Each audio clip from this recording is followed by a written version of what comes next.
Nama saya Fatimah.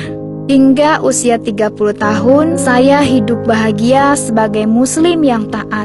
Suatu hari, saya mempunyai kerinduan untuk mempelajari agama Islam lebih mendalam. Keabsahan untuk menyerang dan perbudakan dalam Islam adalah awal di mana saya mulai mencari kebenaran. Saya membutuhkan waktu 9 tahun untuk menyadari bahwa agama Islam tidak mungkin berasal dari Allah. Ritual ibadah yang rumit dan aturan-aturan kecil yang harus ditaati terkadang membuat frustasi. Misalnya, berwudu akan dianggap batal bila buang angin. Ketika sholat buang angin, maka sholat dinyatakan batal dan harus diulang dari awal, dari mulai berwudu. Perempuan yang sedang menstruasi tidak boleh menyentuh Al-Quran. Saudara lelaki dan ayah pun tidak boleh tahu sedang menstruasi. Bahkan ketika tidak puasa di bulan Ramadan, harus tetap bangun pagi untuk sahur, supaya kaum pria di keluarga tidak tahu kalau sedang menstruasi. Apakah dengan mengikuti ritual-ritual tersebut dapat menjamin Allah akan menerima ibadah kita? Allah tidak memerlukan ritual. Yang Allah lihat adalah ketulusan hati saat menyembahnya. Melihat dan menyentuh Ka'bah merupakan impian setiap umat muslim. Tetapi saya tidak tertarik untuk melakukannya. Saya memang pernah ikut umroh, tapi saya melihat hampir semua ritual umroh sia-sia. Bahkan saya tidak mengerti mengapa harus mengelilingi Ka'bah 7 kali. Mengapa harus saling dorong hanya untuk mencium sebuah batu.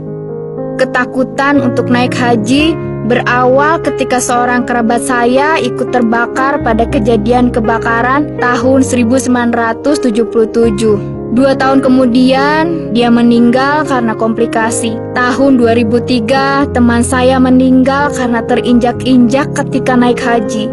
Kecelakaan memang bisa terjadi di mana dan kapan saja. Tapi ketika naik haji, kita berangkat untuk beribadah kepada Allah. Kita berharap pengalaman tersebut atau paling tidak ibadah kita akan diberkati, bukan terpanggang atau terinjak sampai mati. Lalu, mengapa Allah membunuh orang-orang yang menyembahnya? Mengapa ia begitu kejam jika mereka melakukan hal yang benar? Saya juga membaca sebuah buku tentang pengalaman-pengalaman Nabi Muhammad dengan jin. Diceritakan bagaimana kondisi fisiknya ketika dia menyatakan menerima wahyu dari Allah.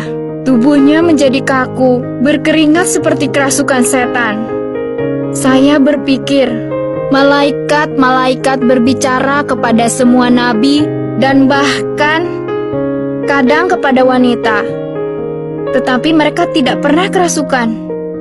Bahkan ketika berhadapan dengan setan, mereka tidak berkeringat dan ambruk. Para nabi punya kuasa mengalahkan roh-roh seperti itu. Lalu, saya membaca satu hadis di mana Muhammad mengatakan ada jin beserta dia. Muhammad menekankan, dengan pertolongan Allah, ia sudah menguasai jinnya. Dalam hadis itu, Muhammad mengatakan, jin tersebut sudah menjadi muslim. Tapi saya dapat merasakan ketakutan Muhammad yang tersembunyi tentang keselamatannya. Menurut saya, itu adalah alasan satu-satunya mengapa seluruh orang Islam harus mendoakannya setiap sholat. Kejanggalan lain yang saya temukan dalam Islam adalah jumlah ayat Al-Quran yang berjumlah 6.666 ayat. Sungguh mengejutkan. Ternyata angka 666 adalah nomor untuk antikristus, seperti yang tertulis dalam kitab Wahyu 13 ayat 8 dan kitab Wahyu 20 ayat 4. Seorang nabi datang untuk mengubah keadaan yang jahat dan mengubah masyarakat.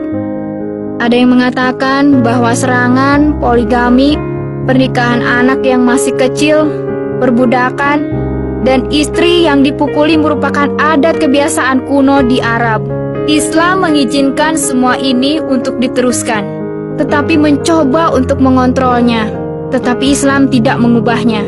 Ini hanya menunjukkan bahwa apa yang seharusnya dilakukan tidak dilakukan oleh Muhammad. Dia mungkin mencoba untuk membuat garis batasan, tetapi dia juga mendukung kebiasaan-kebiasaan jahat ini di dalam prosesnya. Akhirnya, saya pun memutuskan untuk meninggalkan agama Islam dan menjadi pengikut Isa Al-Masih. Pesan Isa Al-Masih adalah yang terbaik dan paling damai. Dia yang dapat membawa perubahan melalui kasih. Tidak ada yang dapat menandingi Isa Al-Masih, Sang Juru Selamat.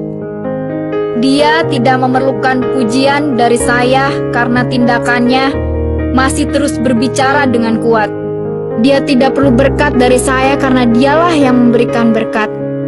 Saya tidak lagi merasa pahit tentang pengajaran Muhammad karena saya menemukan penghiburan di dalam perkataan Isa Al-Masih. Firman-Nya dengan lembut memberi peringatan. Firman-Nya membuat saya rendah hati dan menjadi manusia yang baik hati.